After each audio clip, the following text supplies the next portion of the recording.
La plupart des jardiniers entreront dans une jardinerie ce mois de mai et dépenseront de l'argent qu'ils n'auraient pas dû dépenser. Et ce qui est frustrant, c'est que les plantes qui leur auraient économisé cet argent sont déjà là, poussent déjà, se ressèment déjà seules dans les jardins, gratuitement. Ils ne savent simplement pas lesquelles. Il existe 15 plantes qui, si vous les mettez en terre ce mai, dans cette fenêtre spécifique, se ressèmeront seules, reviendront, se répandront et rempliront votre jardin chaque année sans dépenser un centime.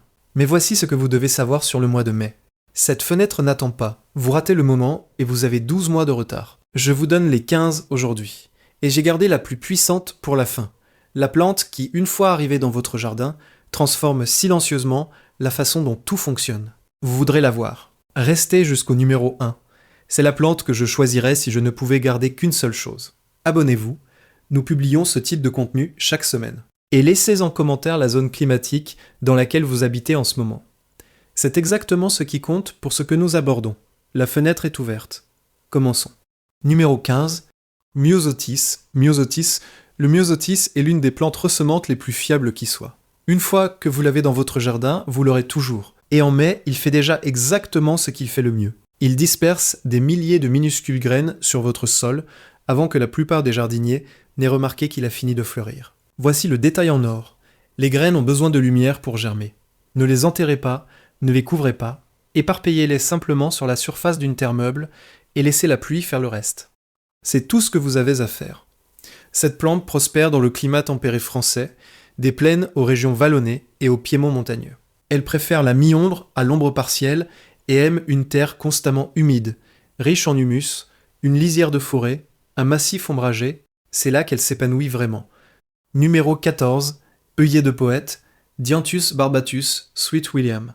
L'œillet de poète est techniquement une bisannuelle, il produit des feuilles la première année et des fleurs la seconde. Mais parce qu'il se ressème si agressivement, il se comporte exactement comme une vivace dans votre jardin. Plantez-le une fois, il ne part jamais. Mai est la fenêtre idéale pour le semer directement en pleine terre. Le sol est suffisamment chaud pour une germination rapide. Vous verrez des plantules en 7 à 14 jours, mais la vraie chaleur estivale n'est pas encore là pour stresser les jeunes plants. Dans le sud de la France, où l'été arrive plus tôt, semez dès le début mai, résistant à la sécheresse une fois établi. Et voici un conseil contre-intuitif. Il se comporte mieux sur un sol légèrement pauvre. Une terre trop fertile donne des feuilles molles, des tiges flasques et beaucoup moins de fleurs que vous ne le souhaitez. Numéro 13, coquelourde, Lychnis coronaria. Rose campion, s'il existe une plante qui dépasse dramatiquement les attentes visuelles, c'est bien la coquelourde. Des fleurs rose magentales saisissantes, sur un fond de feuillage argenté gris, presque velouté, elle arrête les gens dans leur élan, et ils demandent toujours ce que c'est. C'est une vivace de courte durée, généralement 2 à 3 ans, mais elle se ressème avec tant d'enthousiasme que vous ne la perdrez jamais. En fait, le plus grand défi est de contrôler où elle se répand, pas de la maintenir en vie. L'une des plantes les plus résistantes à la sécheresse de cette liste, sol pauvre, sec, caillouteux, elle prospère. Sol riche, humide, amandé, elle s'affaisse et peine. C'est une plante pour les coins négligés de votre jardin, les endroits où rien d'autre ne coopère. Dans les régions méditerranéennes du sud de la France, elle est particulièrement précieuse car elle supporte les étés chauds et secs. Semez en surface en mai, comme le myosotis. Elle a besoin de lumière pour germer. Ne couvrez pas les graines. Une fois que les plantules atteignent quelques centimètres de hauteur, éclaircissez à environ 30-45 cm de distance. Nugret 12, onagre, Onotera bienis. L'onagre possède un super pouvoir qu'est presque aucune autre plante de jardin n'a, elle ouvre ses fleurs le soir. Si vous êtes dans votre jardin au crépuscule en été, vous pouvez littéralement les regarder s'ouvrir en temps réel. Chaque fleur met environ 30 secondes pour s'ouvrir complètement. Ce n'est pas seulement un conseil de jardinage, c'est l'une des expériences les plus extraordinaires que vous puissiez vivre dans un jardin. C'est une bisannuelle, comme l'œillet de poète, mais elle se ressème si fidèlement qu'en pratique elle se comporte exactement comme une vivace. Une fois que vous l'avez, vous l'avez. Remarquablement adaptable. Sol pauvre, conditions sèches, plein soleil, ombre partielle. Elle pousse en bord de route et sur les terrains perturbés pour une raison, cette plante est une vraie survivante. Semée directement en mai sur la surface du sol. Elle supporte très mal la transplantation, donc le semi-direct est la seule voie. Éclaircissez les plantules à environ 15 cm de distance une fois qu'elles sont établies. Voici le détail en or que la plupart des contenus jardiniers omettent complètement. Les têtes de graines de l'onagre sont activement mangées par les chardonnerets et les petits passereaux tout au long de l'automne tardif et en hiver. Numéro 11, Nigel de Damas, Nigella damascena, Love in a Mist, même le nom gagne. Et quand vous la voyez, des fleurs délicates flottant dans un nuage de feuillage filiforme, en forme de plume, le nom prend tout son sens. Elle est techniquement annuelle, mais elle se ressème si abondamment qu'elle mérite sans aucun doute une place sur cette liste. Semez-la une fois en mai et votre travail est fait à vie. Elle se comporte bien dans presque tous les jardins à climat tempéré, y compris en France. Elle préfère les conditions plus fraîches, donc un semis en mai attrape ce point idéal avant que la vraie chaleur estivale ne s'installe. Semée exclusivement en place, elle déteste être transplantée. Éparpillez les graines sur une terre meuble, en plein soleil et appuyez légèrement. Elles ont besoin d'un contact avec le sol pour germer, mais ne doivent pas être enfouies à plus de 3 mm. Numéro 9, Pavot de Californie, Eschscholzia californica. Le pavot de Californie est l'une de ces plantes qui font s'arrêter les voitures. Des collines entières en orange, cette image est gravée dans la mémoire de quiconque l'a vue. Et la raison pour laquelle ces collines ressemblent à cela est simple. Cette plante se ressème agressivement, se répand avec presque aucune aide et demande presque rien au sol en retour. Techniquement annuel, mais l'un des ressemeurs les plus fiables de cette liste. Semez-le une fois en mai, là où vous voulez de la couleur permanente, et votre travail là-bas est fait. En France, le semis en mai après la fin du risque de gel est idéal. Dans les régions plus fraîches du nord ou en altitude, plus tôt en mai est mieux que plus tard, car il préfère une terre froide pendant la germination. Dans le midi, il peut même se ressemer en automne. Éparpiller les graines en surface. Voici l'erreur critique que font les gens. L'arrosage excessif. Le pavot de Californie a évolué dans la sécheresse. L'humidité excessive est la raison la plus courante pour laquelle il ne parvient pas à s'établir. Semez et retirez-vous. Numéro 8, Achillée millefeuille. Achillée est la plante la plus robuste de cette liste. Je le dis avec toute ma conviction. Elle tolère la sécheresse, le sol pauvre, le plein soleil, l'ombre partielle, la négligence et la terre compactée. Elle nourrit simultanément les abeilles, les papillons, les coléoptères et les cirfes. Elle sèche magnifiquement pour les compositions d'intérieur et reste structurellement attrayante tout au long de l'hiver. Et elle se ressème fidèlement dans presque tous les climats tempérés. L'une des gammes de résistance les plus larges de toutes les vivaces fleuries que vous pouvez cultiver. Semez en surface, en mai. Les graines ont besoin de lumière pour germer, donc ne couvrez pas, appuyez légèrement et attendez 14 à 21 jours pour la germination. Une fois établie, elle se répand à la fois par les graines et par les rhizomes souterrains, donc donnez-lui de l'espace ou placez-la là où vous voulez vraiment une couverture de sol.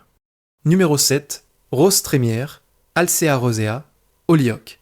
La rose trémière est la plante des vieilles maisons de campagne, des jardins rustiques et des murs de pierre brûlés par le soleil de l'après-midi. Il y a un romantisme particulier qui lui est attaché et que presque aucune autre plante de jardin ne porte, dans les villages de Provence, de Bretagne ou d'Alsace. Ces hautes tiges le long des murs sont une image presque iconique, et c'est l'un des ressemeurs les plus faciles que vous cultiverez jamais. Vivace de courte durée à bisannuelle, selon les conditions, mais elle se ressème si fidèlement qu'en pratique, elle se comporte comme une vraie vivace à long terme. Certains jardiniers rapportent que la même colonie de roses trémières occupe le même coin du jardin pendant 25 à 30 ans, sans aucune replantation.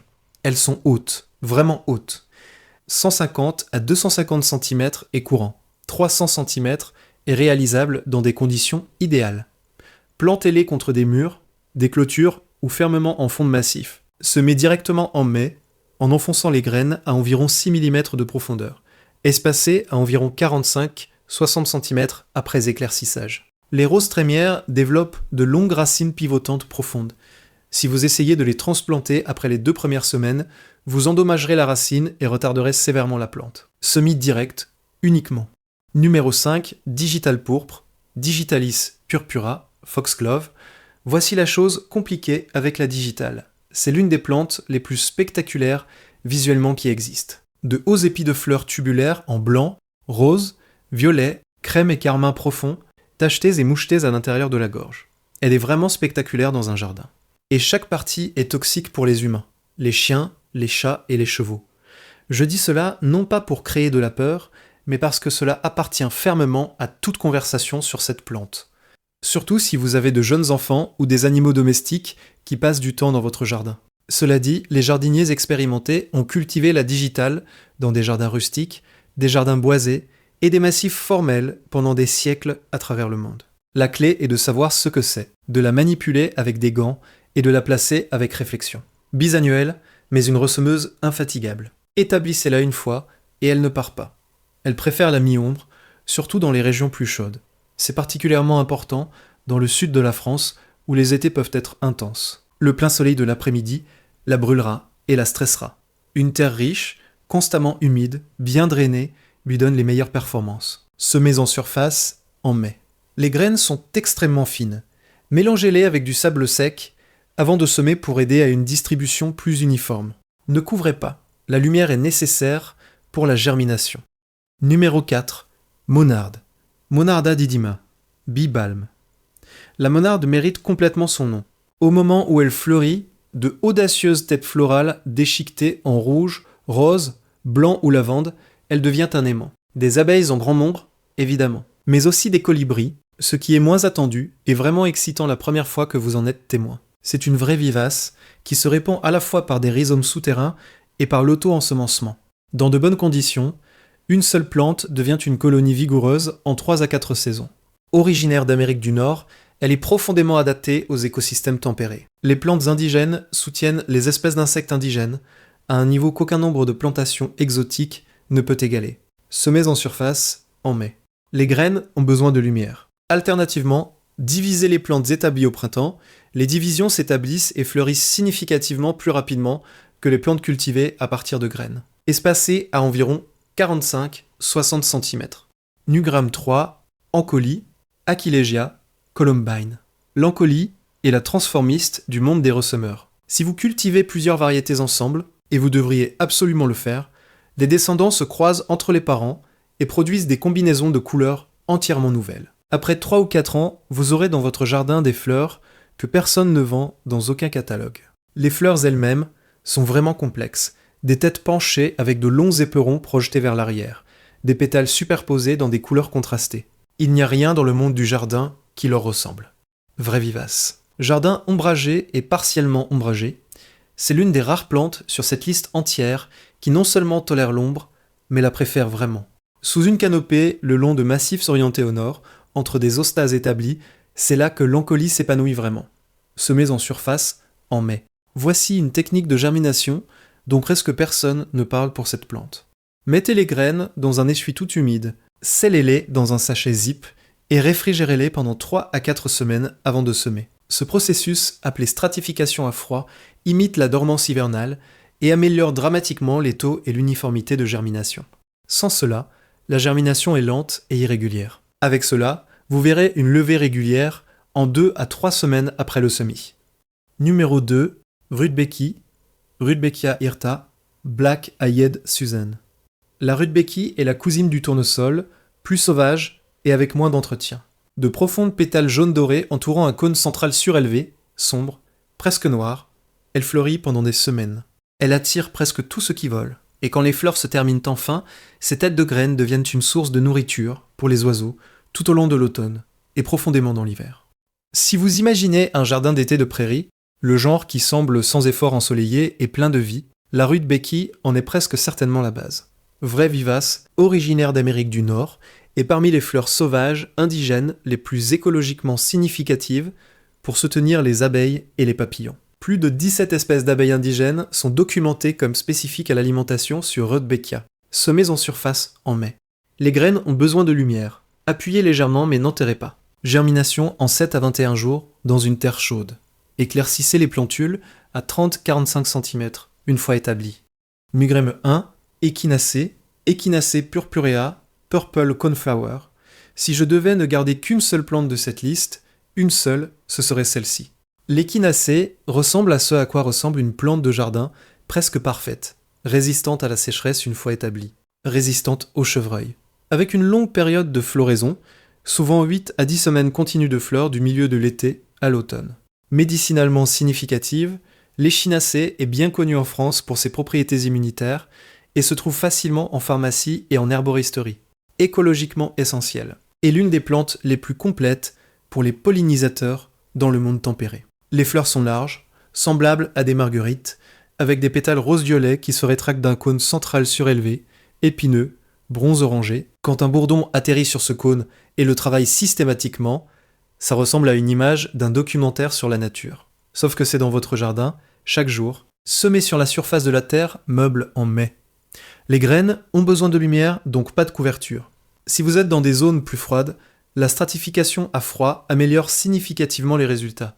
Essuie tout humide, sachet zip, 4 semaines au réfrigérateur avant de semer. Dans une terre chaude, sans stratification, la germination peut prendre 21 à 30 jours.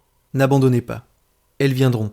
Éclaircissez à 45-60 cm une fois établies. Une fois que la plante arrive à maturité, elle vit 5 à 10 ans et se répand à la fois par auto-ensemencement et par division de la couronne. Une dernière remarque avant de terminer, et celle-ci compte plus que les gens ne le réalisent. L'erreur la plus courante que font les jardiniers avec les plantes ressemantes est de ranger trop tôt. Si vous coupez tout en automne, ratissez complètement les massifs vides et appliquez un épais paillis sur le sol. Vous éliminez les graines avant qu'elles puissent germer et couvrez la surface de sol nu dont les graines ont besoin pour entrer en contact avec la terre. Laissez quelques têtes de graines, laissez des zones de sol nues ou légèrement ratissées. Laissez ces plantes faire ce pourquoi elles sont biologiquement conçues. Votre seul travail est de vous écarter et ensuite de regarder ce qui se passe.